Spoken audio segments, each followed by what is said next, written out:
Hello, so nandito tayo ngayon sa Coto, Masinloc, Zambales para puntahan ang kanilang famous na kids pool and yung Coto Mines. And kung makikita nyo lagi, ito yung sobrang linis na ilog. So itry natin, we traveled from Laguna to Zambales para makita itong nakatago nilang tourist spot. So samahan nyo ako. Ito yung entrance nila and makikita nyo may mga parking area. Ito ang pinanggalingan namin.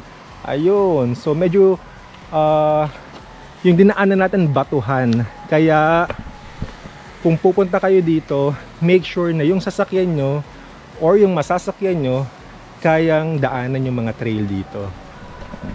So ayan, merong ATV for rent. Malaki siya. Meron pang mga construction na ginagawa dito. If familiar kayo dun sa movie ni Gerald Anderson na My Perfect You, dito yan kinunan. So silipin natin ng malapitan kung saan nangyari yung mga eksena doon. Ayan yung mga rooms dito, pero hindi siya napapasok, yung CR lang. Yan po pwedeng magamit. And bawat room, ayan, nandun yung sasakyan namin. Meron dong parking area. Ayan, so po pwede ditong mag-register. And andito rin yung mga CR nila. Ayan. Dito naman sa left side, dyan nag-park yung ibang sasakyan. And then overlooking na yung magandang ilog dito. And dyan, kung gusto nyo magstay overnight, allowed naman siya. Pero hanggang dito lang kayo sa area na yan, hindi sa loob. So tayo ay pupunta muna ng ilog. Tingnan natin ng malapitan at kung gaano kalinaw dito sa Happy Sunshine Camp. Meron din ditong mga swing. Pero you know what excites me here ay yung tubig, yung quality ng water dito. And hindi lang siya sobrang linaw.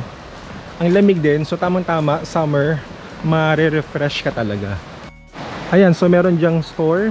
Ito yung mga ATV for rent. And now, we're going to the Happy Sunshine Camp.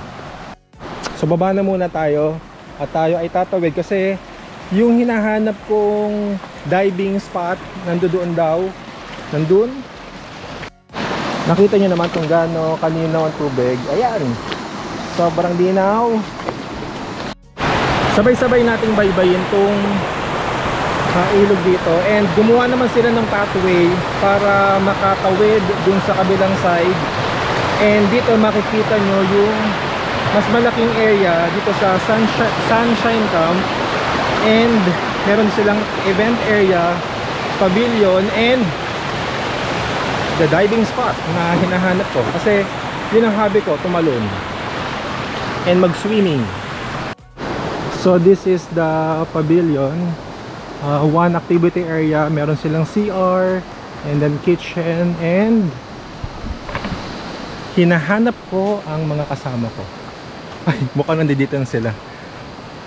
Kasi dito mas malalim yung water. Ayan, so may mga cottages na pala dito. And kadalasan nandito yung mga nagsuswimming. Ayan. So this is the diving spot na sinasabi ko. So ayan yung pang beginner and then merong pang professional. But syempre dun tayo sa pang professional. Ayan, so ito na yung talunan. Pero ayan, dahil walang lifeguard, so it's unsafe. Pero hindi, ako naman talagang lifeguard ng mga kasama ko. Pero eto siya. Ayan, medyo malalim siya.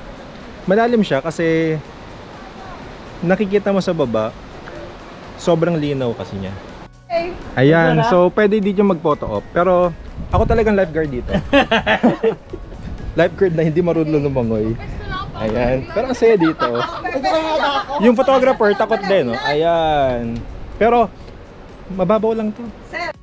So aside sa magsuswimming kayo dito na malamig, eh pwede rin kayong mangisda. So meron ditong igat, merong tilapia at may mga hipon din. Kaya andito na lahat. You can experience the whole water adventure dito sa Sunshine Farm. Di pala, Sunshine Camp.